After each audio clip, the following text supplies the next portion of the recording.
سے پہلے بھی ایک زندگی تھی ہماری، ہم بتا کر آئے ہیں، عالم ارواح میں وہ زندگی ہم گزار چکے ہیں جس میں ہم نے اللہ سے عہد کیا تھا، الستو بربکم قالوا بلا۔ کس نے عہد کیا تھا؟ ہم تھے، میں تھا، آپ تھے، ہم میں سے ایک ایک فرد تھا۔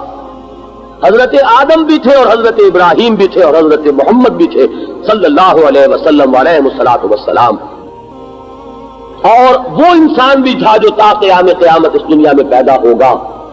بیک وقت تھے، باپ اور بیٹے کی نسبت اور پوتے اور دادا کی نسبت نہیں تھی، ہر فرد اپنی جگہ پر، اگرچہ روح کی کیفیت میں، روحانی حالت میں، یہ جسد مادی نہیں تھا، ارواح تھی۔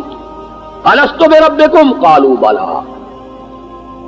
پھر ہم سو گئے، ہمیں سلا دیا گیا، ایک موت ہم پر پہلے وارد ہو چکی ہے۔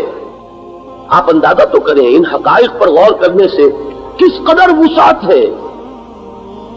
اس موت کا کیا خوف؟ ایک موت تو میں بتا آیا ہوں، موت کی ایک نیند میں سو چکا ہوں، ایک نیند اور سونا ہے۔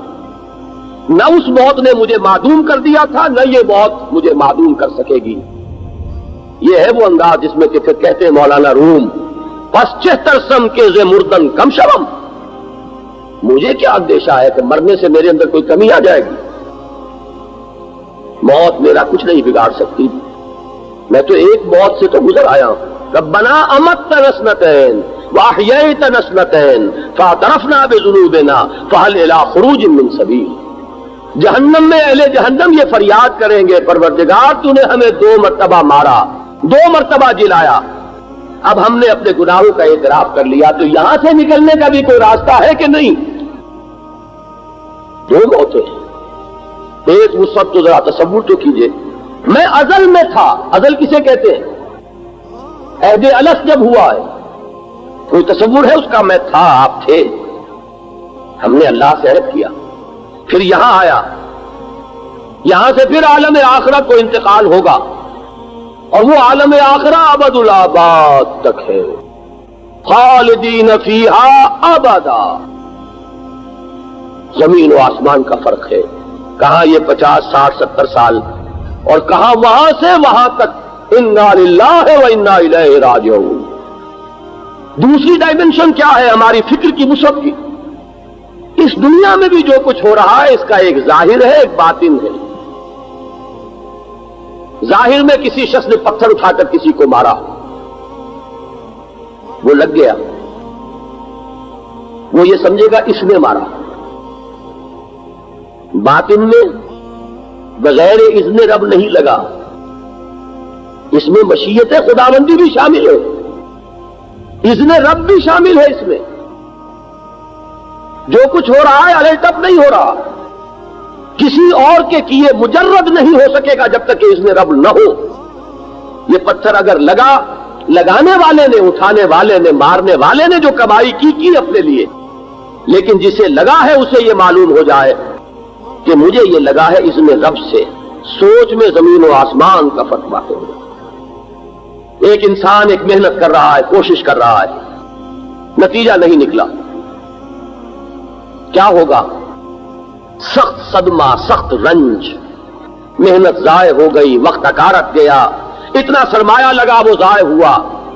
اور ایک وہ شخص ہے جو یہ جانتا ہے یہ ساری محنت میری تھی، اصل فیصلہ کسی اور کے ہاتھ میں تھا، یہ اس کا فیصلہ ہے کہ میری وہ محنت برابر نہ ہو، اور وہ میرا مولا ہے، میرا آقا ہے، میرا پروردگار ہے، میرا خیر خواہ ہے، میرا حمایتی ہے، میرا ولی ہے، میری مصلحتوں کا مجھ سے بڑھ کر جاننے والا ہے،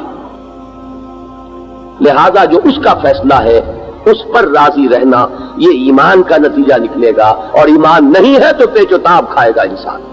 یہ اگر یوں نہ کرتا تو میرا کام ہو گیا تھا، اس کی طرف سے یہ اگر تھوڑا سا معاملہ نہ ہو جاتا تو میں اس پہ کامیاب ہو جاتا، اس سے شکایت، اس سے شکوہ، اس سے غصہ، اس کی طرف سے رنج، یہ تمام چیزیں جو ہیں ان کا ایک علاج، نہیں ہوا کیوں نہیں ہوا؟ میرے رب کو منظور نہیں تھا، بات ختم۔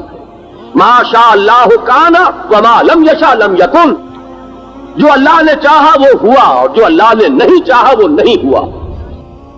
اگر اللہ نہیں چاہتا کہ یہ کام ہو تو لاکھ یہ کوئی غلطی نہ کرتا، اس کی طرف سے بھی کوئی رکاوٹ پیش نہ آتی، تب بھی وہ کام نہ ہوتا۔ اگر اللہ کا اذن یہی ہے کہ کام نہ ہو تو کسی کے رکاوٹ ڈالے بغیر بھی وہ کام نہ ہوتا، اور اگر اللہ کا فیصلہ یہ تھا کہ یہ کام ہو تو لاکھ سب رکاوٹیں ڈال لیتے تب بھی وہ کام ہو کر رہتا۔ جسے یہ حقیقت معلوم ہوئی، آپ سوچئے کہ کتنے چکروں سے وہ نکلا ہے، کتنے صدموں سے، کتنے شکووں سے، کتنی شکایتوں سے، کتنے پیچ و تاب سے اللہ تعالیٰ نے اس ایمان کی بدولت اس کو رستگاری، اس کو رہائی نصیب فرما دی۔ اللہ تعالیٰ نے اس مقام رضا کی وجہ سے، تسلیم و رضا کی روش اختیار کرنے کی وجہ سے میرے کتنے عقدے حل کر دیے، اس ہست و بوت کے پورے چکر سے مجھے نکال لیا۔ یہ ہوا تو کیوں ہوا، اور یہ نہیں ہوا تو کیوں نہیں ہوا، اور اس نے کیا، اس نے یہ سارا نقصان مجھے پہنچایا، اور اس کی وجہ سے مجھے یہ ساری تکلیف پہنچی، وہ اگر یہ نہ کرتا تو یہ نہ ہوتا، کاش کہ میں اس وقت یہ کر لیتا۔ یہ سارے چکر ختم ہو گئے۔ ما شاء اللہ کان وما لم یشاء لم یکن۔ یہ دو ڈائمنشنز ہے کہ جس کے اندر فکر اور نظر اور سوچ، اس کی وسعت جو ہے، واقعہ یہ ہے کہ جتنا آپ اس پر غور کریں گے اس کی عظمت سامنے آئے گی۔ کہاں یہ تصور کی زندگی بس یہی زندگی ہے، کہاں وہ تصور ازل سے ابد تک رواں دواں ہے یہ سلسلہ حیات۔